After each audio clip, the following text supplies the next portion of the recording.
പിതാവിൻ്റെയും പുത്രൻ്റെയും പരിശുദ്ധാത്മാവിൻ്റെയും നാമത്തിൽ ആമേൻ. എൻ്റെ പ്രിയപ്പെട്ടവരെ, ഇന്ന് മെയ് 1 വെള്ളിയാഴ്ച.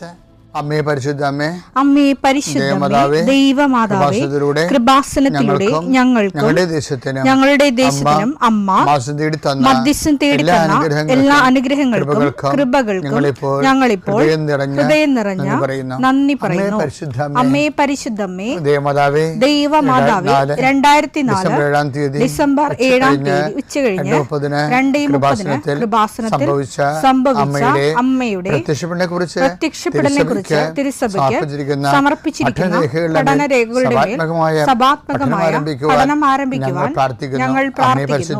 അമ്മേ പരിശുദ്ധമേ, ഭൂസ്വർലോകങ്ങളുടെ രാജ്ഞിയായ അങ്ങേയ്ക്ക് ഭൗമസംരക്ഷണത്തിനായി പ്രപഞ്ചപ്രകൃതിയെ തന്നെ തിരുസഭ പ്രതിഷ്ഠിക്കുവാൻ ഈ പ്രത്യക്ഷീകരണം വഴി ഇടയാക്കണമേ. പരിശുദ്ധമേ, ജപമാല മാതാവേ, സകല കൃപാസനം പ്രാർത്ഥനയോടും ചേർത്ത് ഞങ്ങളിപ്പോൾ പ്രാർത്ഥിക്കുന്ന ഈ കുടുംബത്തിന്റെ പ്രത്യേക നിയോഗം പറ മക്കളെ.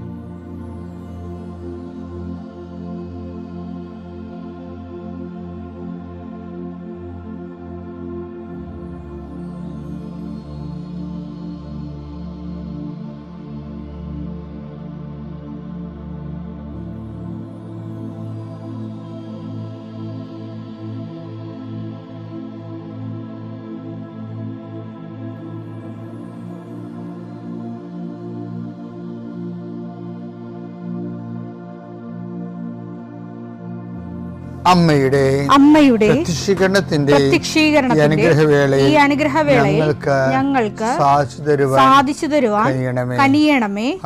ആമേൻ. വിശ്വാസ പ്രമാണം.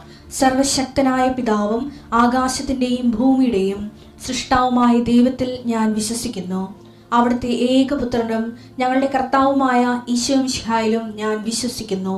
ഈ പുത്രൻ പരിശുദ്ധാത്മാവിനാൽ ഗർഭസ്ഥനായി കന്യകാമറിയത്തിൽ നിന്ന് പിറന്ന് പൊന്തിയോസ് പീലാത്തോസിന്റെ കാലത്ത് പീഡകൾ സഹിച്ച് കുരിശിൽ തറയ്ക്കപ്പെട്ട് മരിച്ച് അടക്കപ്പെട്ട് പാതാളങ്ങളിൽ ഇറങ്ങി മരിച്ചവരുടെ ഇടയിൽ നിന്ന് 3-ാം നാൾ ഉയർത്ത് സ്വർഗത്തിലേക്ക് എഴുന്നള്ളി സർവശക്തിയുള്ള പിതാവായ ദൈവത്തിന്റെ വലതുഭാഗത്തിരിക്കുന്നു. അവിടെ നിന്ന് ജീവിക്കുന്നവരെയും മരിച്ചവരെയും വിധിക്കുവാൻ വരുമെന്നും ഞാൻ വിശ്വസിക്കുന്നു. പരിശുദ്ധാത്മാവിലും ഞാൻ വിശ്വസിക്കുന്നു. വിശുദ്ധ കത്തോലിക്കാ സഭയിലും പുണ്യവാന്മാരുടെ ഐക്യത്തിലും പാപങ്ങളുടെ മോചനത്തിലും ശരീരത്തിന്റെ ഉയർപ്പിലും നിത്യമായ ജീവിതത്തിലും ഞാൻ വിശ്വസിക്കുന്നു. ആമേൻ. സ്വർഗ്ഗസ്ഥനായ ഞങ്ങളുടെ പിതാവേ, അങ്ങയുടെ നാമം പൂജിതമാകണമേ. അങ്ങയുടെ രാജ്യം വരണമേ. അങ്ങയുടെ തിരുമനസ് സ്വർഗത്തിലെ പോലെ ഭൂമിയിലും ആകണമേ. അന്നു വേണ്ടുന്ന ആഹാരം ഇന്ന് ഞങ്ങൾക്ക് തരണമേ. ഞങ്ങളോട് തെറ്റ് ചെയ്യുന്നവരോട് ഞങ്ങൾ ക്ഷമിക്കുന്നത് പോലെ ഞങ്ങളുടെ തെറ്റുകൾ ഞങ്ങളോടും ക്ഷമിക്കണമേ. ഞങ്ങളെ പ്രലോഭനത്തിൽ ഉൾപ്പെടുത്തരുതേ, തിന്മയിൽ ഞങ്ങൾ രക്ഷിക്കണമേ. ആമേൻ. നന്മ നിറഞ്ഞ മറിയമേ, സ്വസ്തി. കർത്താവ് അങ്ങയുടെ കൂടെ സ്ത്രീകളിൽ അങ്ങ് അനുഗ്രഹിക്കപ്പെട്ടവളാകുന്നു. അങ്ങയുടെ ഉദരത്തിൻ ഫലമായി ഈശോ അനുഗ്രഹിക്കപ്പെട്ടവനാകുന്നു. പരിശുദ്ധ മറിയമേ, തമ്പുരാന്റെ അമ്മേ, പാപികളായ ഞങ്ങൾക്ക് വേണ്ടി ഇപ്പോഴും ഞങ്ങളുടെ മരണസമയത്തും തമ്പുരാനോട് അപേക്ഷിക്കണമേ. ആമേൻ. കർത്താവിന്റെ ഉന്നതമായ നാമത്തിന് സ്വസ്ഥം ചെയ്യും. കർത്താവിന്റെ വിശുദ്ധ പൗരോഹിത്യത്തെ മഹത്വപ്പെടുത്തണമേ.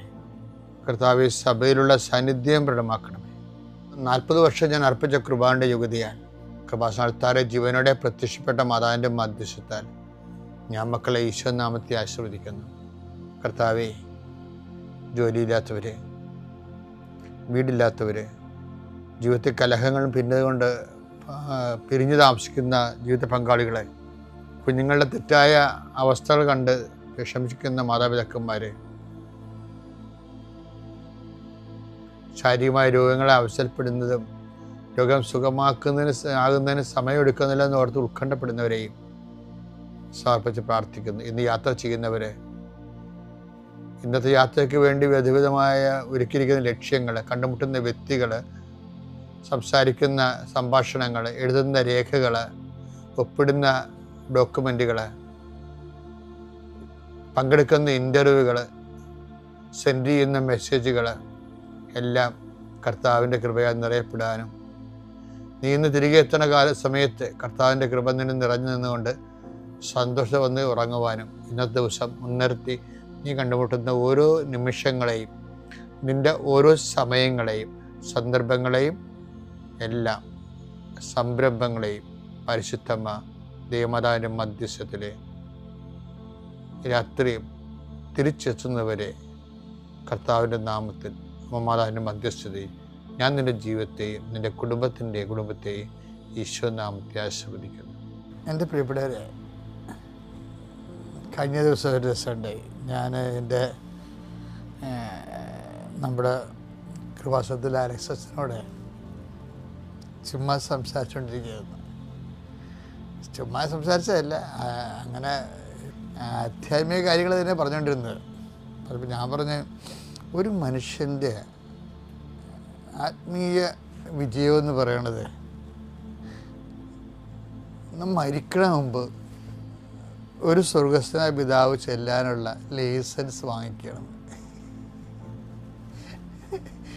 അപ്പോൾ നിങ്ങളവർക്ക് നമ്മളിങ്ങനെ എപ്പോഴും സ്വർഗസ്ഥനായ പിതാവ് 10,000 കണക്കിന് ചെല്ലുന്നില്ലേ? അല്ലേ, ചെല്ലുന്നുണ്ട്, പക്ഷേ ലൈസൻസ് ഇല്ല. അത് പ്രശ്നത്തില്ലേ, ഇപ്പം ഞാൻ ഉദാഹരണം ഇങ്ങോട്ട് പറയട്ടെ. ആലപ്പുഴയിൽ നിന്ന് കുറേ കയറൊക്കെ എക്സ്പോർട്ട് ചെയ്യുന്നുണ്ടല്ലോ, ഇംഗ്ലണ്ടിലേക്കോ അമേരിക്കയിലേക്കോ ഒക്കെ. പക്ഷേ ഇവിടെ അത് വീടുകളിലൊക്കെയാണ് ഇവിടെ ചെയ്യണത്. വീടുകളിൽ എൻ്റെ ക്വാളിറ്റി, സ്റ്റാൻഡേർഡ് എക്സ്പോർട്ട് ക്വാളിറ്റിയിൽ ചെയ്തിട്ട് ഇവർ അത് സീൽ ചെയ്ത് വിടുന്നതാണ്. പക്ഷേ ചില സമയത്ത് ഞാൻ ഈ കയറ്റാപ്പീസ് വെഞ്ചരിക്കാൻ ചെല്ലുവേ. വീടുകളിലെല്ലാം തറകളുണ്ട്, കയറുണ്ടാക്കണം, അത് വെഞ്ചരിക്കാൻ ചെല്ലും. അപ്പോൾ ചില വീടുകളിലൊക്കെ ആലപ്പുഴ സൈഡിൽ ഒക്കെ, ആലപ്പുഴയും ചേർത്തലയുണ്ട്. ഇപ്പോൾ ചില വീടുകളിലൊക്കെ ഒരു 2-3 തറയുണ്ടാവും, ഈ കയറുണ്ടാക്കണ തറകൾ. പക്ഷേ ഒരെണ്ണമൊക്കെ വർക്ക് ചെയ്യത്തുള്ളൂ. അപ്പോൾ ഞാനവരോട് ചോദിക്കും, ചേട്ടായി ഇതിലൊന്നും ഇപ്പോൾ കയറുണ്ടാക്കണില്ലേ, തടുക്കുണ്ടാക്കണില്ലേ? അപ്പോൾ പറയും, അച്ഛാ അതിന് ഓർഡറൊന്നുമില്ല അച്ഛാ എന്ന് പറയും. അപ്പോൾ ഓർഡർ ആരാ തരേണ്ടത്? ആലപ്പുഴത്തെ കയറ്റ് കമ്പനിക്കാരാണ് ഓർഡർ കൊടുക്കേണ്ടത്. അപ്പോൾ അവരുടെ മുതലാളിമാർ ചില സമയത്ത് 1-2 കയറ്റ് കമ്പനി വെഞ്ചരിക്കാൻ ചെന്നപ്പോൾ അവിടെയും പ്രശ്നം അതാണ്. അവർ ഗോഡൗണൊക്കെ ഉണ്ടാക്കിയിട്ടുണ്ട്, വലിയ വലിയ ഗോഡൗണുകൾ. അതിനകത്ത് പക്ഷേ ചരക്ക് കുറവാണ്. എന്താ കാര്യം പറയുമ്പോൾ ഓർഡറില്ലെന്ന് വെച്ചാണ് അവരും പറയേണ്ടത്. ഓർഡറില്ല വെച്ചാൽ എവിടുന്ന് ഓർഡറില്ല? ഫോറിൻ ഓർഡറേ, ഇവർ ജർമ്മനിയിൽ നിന്നൊക്കെ ഓർഡർ ചെയ്യണം. അപ്പം ഈ കയറിന് ചിലപ്പോൾ ജൂട്ട് കയറി അവിടെ മുൻകൂർ അഡ്വാൻസായിട്ട് അവിടെ കൊണ്ട് ഈ ബംഗാളിൽ നിന്നൊക്കെ കൊണ്ട് അടിക്കും. അപ്പോൾ കയറിന് ഡിമാൻഡ് കുറയും, ഓർഡർ കുറയും. അപ്പോൾ ഓർഡർ ഇല്ലെങ്കിൽ നമുക്ക് ഉൽപ്പാദിപ്പിക്കാൻ പറ്റത്തില്ല. ഈ നമ്മുടെ ഒരു വിഷയം എന്ന് പറയുന്നത് പലപ്പോഴും നമ്മൾ പ്രാർത്ഥിക്കുന്നതിന് മുമ്പ് തന്നെ പ്രാർത്ഥിക്കാനുള്ള ഓർഡർ വാങ്ങിച്ചെടുക്കണം ദൈവത്തിൻ്റെ. അത് ഭയങ്കര അത് ആത്മീയകാര്യം ഇല്ല, അങ്ങനെയാണ്. ദൈവമായിട്ട് ഉള്ള എല്ലാ റിലേഷൻസിലും ഇപ്പോൾ ഈ കർത്താവിൻ്റെ കൂടെ കുറേ ആൾക്കാർ മരിച്ചേ, നിങ്ങൾക്കറിയാമല്ലോ അല്ലേ? ഒരു 6000, ഈ നല്ല കള്ളനും ചീത്തക്കള്ളനും നല്ല കള്ളനും ഉൾപ്പെടെ 6000 പേരാണ് ആ കാലഘട്ടങ്ങളിൽ കുരിശിൽ തൂക്കി കൊല്ലപ്പെട്ടിരിക്കുന്നത് കർത്താവിൻ്റെ കൂടെ. ആ ഒരു കാലഘട്ടം, ആ ഒരു 200-300 കൊല്ലത്തിനുള്ളിൽ 6000 പേര് കുരിശിൽ തൂങ്ങി മരിച്ചിട്ടുണ്ട്. അപ്പോൾ അതിൻ്റെ അകത്ത് അതെല്ലാം മുന്നിൽ കണ്ടുകൊണ്ടാണ് ഈശോ പറയുന്നത്, അത് ഈ പിതാവായ ദൈവം എനിക്ക് അംഗീകാരം മുദ്ര ചാർത്തിയിരിക്കണമെന്ന് പറയുന്നത്. യോഹന്നാൻ 6:27. എന്തെന്നാൽ പിതാവായ ദൈവം അവന്റെ മേൽ അംഗീകാരം മുദ്ര വെച്ചിരിക്കുന്നു. കാര്യം വെച്ചാൽ ഇവൻ്റെ ബലി മാത്രമേ, എത്ര പേര് കുരിശിൽ തൂങ്ങിയാലും 10,000 പേര് കുരിശിൽ തൂങ്ങേണ്ട കാര്യമില്ല. ഇവൻ്റെ ഈ കുരിശ് മരണം മാത്രമേ മനുഷ്യൻ്റെ പാപത്തിൻ്റെ പരിഹാരമായിട്ട് പിതാവ് അഡ്വാൻസായിട്ട് അംഗീകാരം കൊടുത്തിട്ടുള്ളൂ. ഇത് എല്ലാം നമ്മുടെ പ്രാർത്ഥനകളും അങ്ങനെ വിഷയം. നമ്മുടെ പ്രാർത്ഥനയ്ക്ക് ഇപ്പോൾ നമ്മുടെ സ്വർഗസ്ഥനായ പിതാവ് ചെല്ലണമെന്ന് വിചാരിച്ചു. ഈ സ്വർഗസ്ഥനായ പിതാവ് ചെല്ലണ മുമ്പ് ഈ സ്വർഗസ്ഥനായ പിതാവിൻ്റെ ഓർഡർ ഈ സ്വർഗസ്നായ പിതാവ് സ്വീകരിക്കപ്പെടുമെന്നുള്ളതിൻ്റെ ലൈസൻസ് നമ്മൾ വാങ്ങിച്ചെടുക്കണം. അല്ല വെറുതെ കയറ്റി വിടാന്നേ ഉള്ളൂ. അതുപോലെ തന്നെ എന്തുമാത്രം ചില സമയത്തൊക്കെ കഴിഞ്ഞ കൊല്ലം സംഭവിച്ചല്ലേ അമേരിക്കയിൽ നിന്നൊക്കെ ആ ചെമ്മീൻ മുഴുവനും അവിടെ ചെന്നിട്ട് അവർ ടെസ്റ്റ് ചെയ്ത് നോക്കി. ഇവിടുന്ന് കയറ്റി അയച്ച ചെമ്മീൻ അമേരിക്കയിൽ ചെന്നിട്ട് അവർ ടെസ്റ്റ് ചെയ്ത് ഒരു ചെറിയ ചെമ്മീൻ്റെ അകത്ത് ബാക്ടീരിയ കണ്ടെത്തി. അവരാ കപ്പൽ മൊത്തം കോടിക്കണക്കിന് രൂപയുടെ കപ്പൽ മൊത്തം ചെമ്മീൻ റിജക്റ്റ് ചെയ്ത് ഒരു ചെമ്മീനിൽ ബാക്ടീരിയ കണ്ടെത്തിയതാണ്. ഈ നമ്മുടെ സ്വർഗസ്നായ പിതാവിൻ്റെ അകത്ത് മുഴുവൻ ബാക്ടീരിയയാണ്. അതാണ് ഞാൻ പറഞ്ഞത്, ബാക്ടീരിയ ഫ്രീ അല്ലെങ്കിൽ ഈ പ്രാർത്ഥന എല്ലാം റിജക്റ്റഡ് ആകും.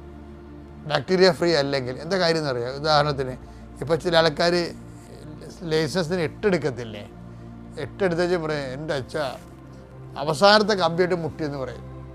അവസാനത്തെ കമ്പ്യൂട്ടർ മുട്ടി, ആളെ വിട്ടായി. 8 എടുത്തിട്ട് സ്കൂട്ടർ 8 എടുത്തിട്ടിരിക്കുന്ന സമയത്ത് ചിലപ്പോൾ ഇടയ്ക്ക് ആദ്യത്തെ 4 കമ്പനിയായിട്ട് ഇങ്ങനെ ശ്വാസം പിടിച്ച് വെട്ടിച്ചും കൊണ്ട് അവസാനത്തെ 2 കമ്പിയപ്പോൾ പോയി. ഇപ്പം രക്ഷപ്പെടും എന്നപ്പോൾ അവസാനത്തെ 2 കമ്പിയിട്ട് ഒരു കമ്പിയിട്ട് മുട്ടി പോയി, ലൈസൻസ് പോയി. ഇതുപോലെ സ്വർഗസ്ഥനായ പിതാവിനും പറ്റണ ഇതാണ്. ഇപ്പം സ്വർഗസ്ഥനായ അങ്ങയുടെ പിതാവ് അങ്ങയുടെ നാം പൂജിതമാകണമേ. അപ്പോൾ ആ 2 കമ്പിയായി. അങ്ങയുടെ രാജ്യം വരണമേ, അത് കുഴപ്പമില്ല. അതൊരു കമ്പി, 3ാമത്തെ കമ്പി. അങ്ങയുടെ തിരുമനസ് സ്വർഗത്തിലെ പോലെ ഭൂമിയിൽ ആകണമേ, 4ാമത്തെ കമ്പി. കുഴപ്പമില്ല, നമുക്ക് വലിയ റിസ്ക് ഇല്ല അതൊക്കെ. പിന്നെ എന്താ അന്നൊന്നും വേണ്ട ആഹാരം ഇന്ന് ഞങ്ങൾക്ക് തരണമേ, അത് 5ാമത്തെ കമ്പിയാണ്. അത് കുഴപ്പം റിസ്ക്കിലാ പോകും. പിന്നെ എന്താ ഞങ്ങളുടെ കടക്കാരോട് ഞങ്ങൾ ക്ഷമിക്കുന്ന പോലെ, അയ്യോ അത് 6ാമത്തെ കമ്പിയാണ് മുട്ടും, ഔട്ടാവും. ചില ആൾക്കാർ വയസ്സ് 75 ഉണ്ടെങ്കിലും ഇന്ന് വരെ സ്വർഗസ്ഥനായ പിതാവ് കയറ്റി അയച്ചത് എല്ലാവരും ചെട്ടായിരിക്കും. എന്താ കാര്യം? 6ാമത്തെ കമ്പിയിട്ട് മുട്ടിയിരിക്കുകയാണ്. എന്താണ്? മറ്റുള്ളവരോട് ഇപ്പോൾ ക്ഷമിച്ചിട്ടില്ല, അവരോട് മിണ്ടണില്ല, അവരോട് കമ്മ്യൂണിക്കേഷൻ ഇല്ല, അവർ കടമ്പ മോഹത്തെ കയറ്റും, എന്നിട്ട് പിന്നെയും കണാകുണാന്ന് പറഞ്ഞ് പ്രാർത്ഥിക്കും. എല്ലാവരും സ്വർഗസ്ഥനായ പിതാവ് റിജക്റ്റഡായി. അതുകൊണ്ട് ഏറ്റവും പ്രധാനപ്പെട്ട റിസ്ക്, പ്രാർത്ഥനയുടെ റിസ്ക് എന്ന് പറയുന്നത് പ്രാർത്ഥിക്കാനുള്ള കഴിവുകേട കഷ്ടപ്പാടൊന്നുമല്ല. ഈ പ്രാർത്ഥന ദൈവത്തിനെ കൊണ്ട് സ്വീകരിപ്പിച്ചെടുക്കാൻ പറ്റിയ പ്രാർത്ഥനയുടെ ഓർഡർ ലഭിക്കുന്ന പ്രാർത്ഥിക്കാനുള്ള ലൈസൻസ് വാങ്ങിക്കണം. അപ്പോൾ എപ്പോഴും ശ്രദ്ധിച്ചേക്കണം, എൻ്റെ പ്രാർത്ഥനാ ജീവിതം സ്വീകാര്യമാകാൻ വേണ്ടി മുൻകൂർ ദൈവതിരുസന്നിധി വെടിപ്പായി നിൽക്കാൻ കർത്താവ് നിങ്ങളെ അനുഗ്രഹിക്കട്ടെ. പിതാവിൻ്റെയും പുത്രൻ്റെയും പരിശുദ്ധാത്മാവിൻ്റെയും നാമത്തിൽ.